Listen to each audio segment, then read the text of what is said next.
Hello, Mr. Tim O'Brien. How's your day? Um, it was pretty good, not too shabby. That's good. I'm glad.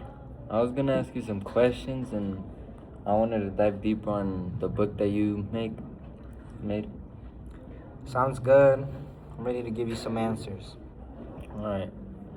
So one of the first questions I have for you is, how did you feel when you were selected for the war? And if it wasn't for people, we have left to Canada. Well, honestly, I left to Canada because I didn't want to go to war. And after thinking of it and letting my ego and my pride take over me and really thinking of coming back to my family after the war, I decided to go back and I eventually deployed to war. So, yeah. That's nice. Alright. Next question I have for you is, at the war, what was your main purpose when you were there? Were you trying to kill, or just stay alive, or help out around? What was your main goal at the war? So I won't personally say what my position in the war was, but what I can say is, so basically, I forced myself to go because I felt like a coward.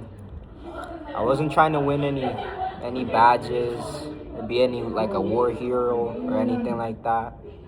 The main objective was staying alive and helping my comrades stay alive, honestly.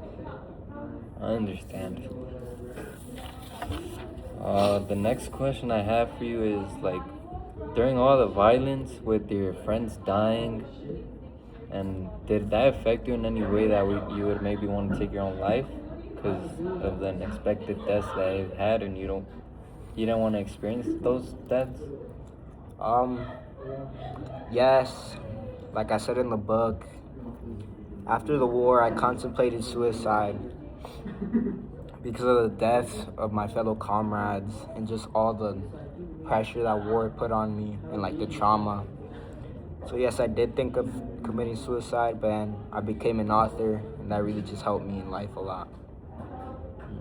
That's really inspirational, Mr. Tim O'Brien. Alright, so the next question I got for you, how did your own experiences in the Vietnam War shape the way you portrayed the emotions and physical burdens carried?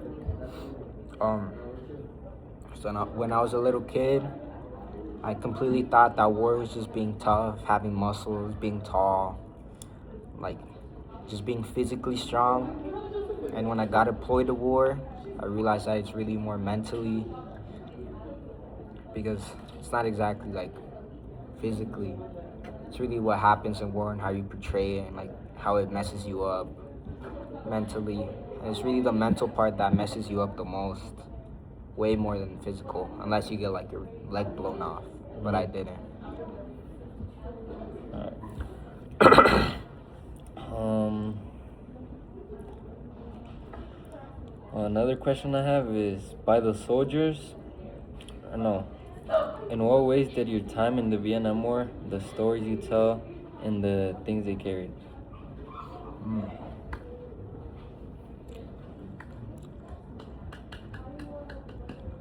Well, the whole book was basically my life about war, right?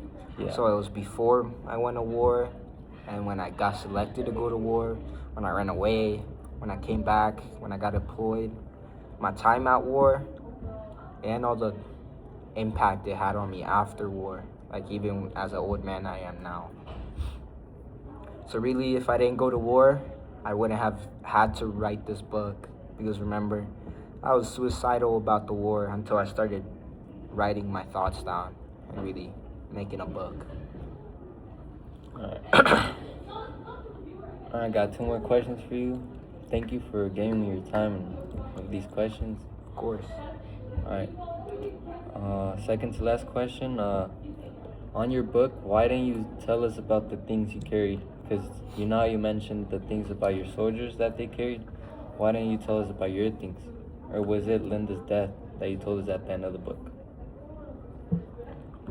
Well, the book wasn't exactly like the spotlight wasn't on me. It was really more about like the people I was with. It was like first person looking around the world, not really like about me necessarily. So yeah, that's basically why I didn't really mention anything. I was really just examining everyone around me, really just telling everybody's stories in my story. Alright. And the last question I have for you is it's not about the book, but I just want like to ask you like a little bit of something personal, if you don't mind. Yeah. So, how was your life after the book? Then did it affect you in sort of a way? Yeah, so the war, it really messed me up. I still think about it every day, constantly. Even though I wasn't somebody super important in war, and I didn't have the craziest experience, it still impacts my life every single day. A lot of mental strain, a lot of trauma from war. Yeah, it really affects my life, and it's never not gonna affect my life. Alright, thank you, Tim O'Brien, Thank for you, giving us your reporter. time.